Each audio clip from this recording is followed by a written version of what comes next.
Why have Colombia and the United States, two of the most influential countries in the Americas, found themselves locked in a growing conflict over tariffs and deportations?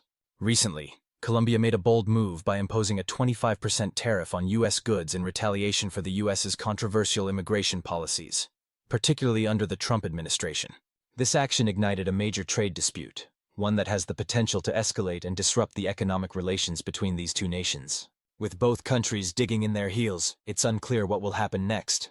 Will this lead to more severe economic consequences, or could it offer a path toward resolution? Let's explore the origins and complexities behind this high-stakes conflict. The heart of the clash between Colombia and the U.S. lies in a diplomatic dispute over deportation flights. In 2022, Colombian President Gustavo Petro, who took office with a progressive platform, made a bold decision. He rejected the U.S.'s request to allow military planes to transport deported migrants back to Colombia. This move quickly led to a sharp backlash from Washington. In retaliation, the United States imposed sanctions on Colombia and initiated a 25% tariff on Colombian goods. What began as a political disagreement quickly transformed into a full-blown economic standoff, with both countries now facing heightened tensions and unpredictable outcomes. To understand how we got here, we need to look deeper into the broader issue of immigration that's at the center of this conflict. Under the Trump administration, U.S. immigration policy took a hardline stance, aggressively pursuing the deportation of undocumented migrants. Many of these individuals were sent back to their home countries on U.S. military planes.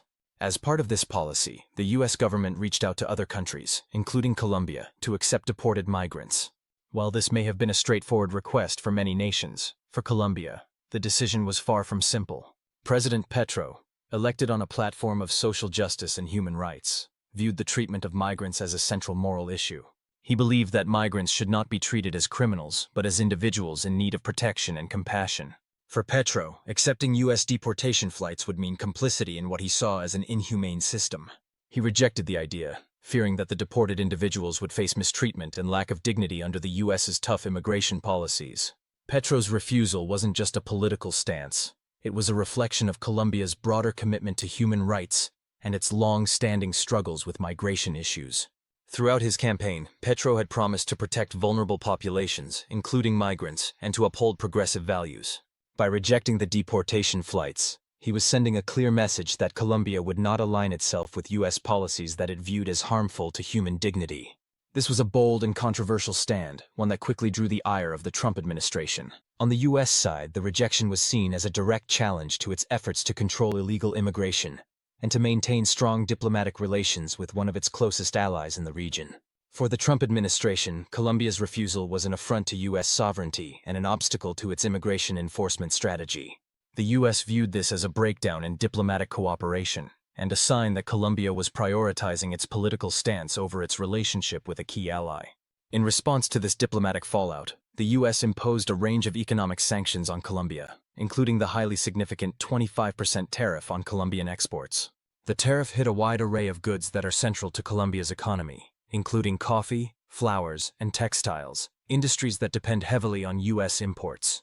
This move immediately escalated the conflict, transforming it from a political disagreement into a serious economic confrontation. The new tariff made it clear that the U.S. was willing to use economic leverage to pressure Colombia into compliance with its policies.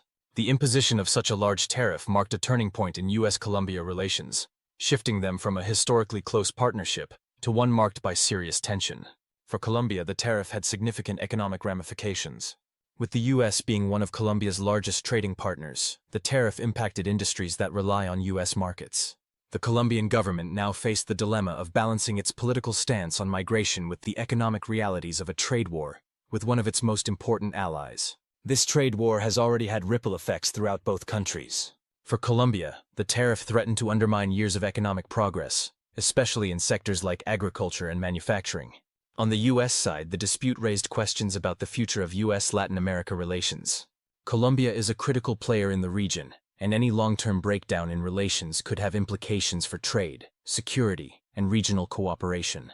Beyond the immediate economic consequences, the conflict highlights deeper issues of national sovereignty, human rights, and international diplomacy. It underscores the complex nature of global alliances, where political differences, particularly on sensitive issues like immigration, can quickly escalate into broader disputes that affect trade, security, and global standing. As both sides dig in their heels, the real question is, what happens next? Will this trade war eventually lead to a breakthrough in diplomacy? Or will it mark the beginning of a long and damaging standoff between Colombia and the US? And, more importantly, what does this conflict mean for the future of international cooperation in the Americas? The situation is still unfolding, and the stakes couldn't be higher. Whether this dispute becomes a catalyst for reform and cooperation, or further fuels division between these two nations remains to be seen. But one thing is clear, the fallout from this conflict will be felt for years to come, affecting not only the economic and diplomatic landscape of Colombia and the US, but potentially the entire region. Before we dive in, don't forget to like, share, and subscribe to our channel for more insightful content on geopolitics, the global economy, and shifting dynamics in world affairs. Now let's get into it. The relationship between the United States and Colombia has always been a cornerstone of strong economic ties, with the US standing as Colombia's largest trade partner. This partnership has primarily been built around key Colombian exports, including crude oil, coffee, and fresh flowers, all of which are crucial to the nation's economy. However, a sudden tariff increase threw a significant wrench into this long-standing trade relationship, drastically altering the flow of goods between the two nations. For Colombia, the impact of these tariffs was felt quickly, especially in industries heavily dependent on US markets. Take the flower industry, for example. Colombia is the world's leading exporter of fresh-cut flowers, and the US is its biggest customer, importing roughly 80% of all Colombian flowers. With a new 25% tariff in place, Colombian flowers became much more expensive for American consumers, leading to a drop in demand. This jeopardized the livelihoods of thousands of Colombian flower farmers, many of whom were now facing an uncertain future. The oil industry, another vital sector for Colombia, wasn't spared. The US relies on Colombia as its fourth-largest supplier of crude oil, and American refineries have long depended on Colombian oil to meet their energy demands. The new tariffs made this oil less accessible, increasing costs for US businesses and creating a ripple effect throughout the economy. Additionally, Colombia's coffee industry faced its own set of challenges. The US is one of the largest consumers of Colombian coffee, and the tariff put this trade relationship at risk. For Colombian coffee farmers who rely on export revenues to sustain their communities, the rising costs made it harder to maintain a steady income. What was once a reliable market became much less dependable as tariffs made Colombian coffee more expensive for US consumers. While American businesses were less affected by these tariff increases compared to Colombia's industries, there were still consequences. The US had become accustomed to affordable raw materials and agricultural products from Colombia. The increased import costs started to push prices up for US businesses, leading to inflation and a higher cost of living for American consumers. This trade disruption demonstrated just how interconnected the economies of both nations really are. Shortly after the tariff increase, Colombia imposed its own retaliatory 25% tariff, with the possibility of it rising to 50%. Tensions escalated, but the US quickly stepped in to resolve the situation, seeking to avoid further damage. After intense negotiations, a deal was struck. Colombia agreed to accept US deportation flights again, including those involving military planes, but the deal came with significant conditions. Colombia insisted that the US adopt more humane practices regarding deportations, ensuring that migrants would be treated fairly and that deportations would adhere to international human rights standards. In exchange, the US agreed to suspend additional tariffs and penalties, offering a temporary reprieve for Colombia's struggling industries. The 25% tariff was lifted, and the flow of Colombian goods into the US resumed. While this agreement was seen as a diplomatic victory for both sides, the deeper issues weren't fully resolved. Colombia managed to stand firm on human rights while protecting its economy. But tensions over migration and US foreign policy were far from settled. The 25% tariff became a reminder of how quickly relations could sour between the two nations.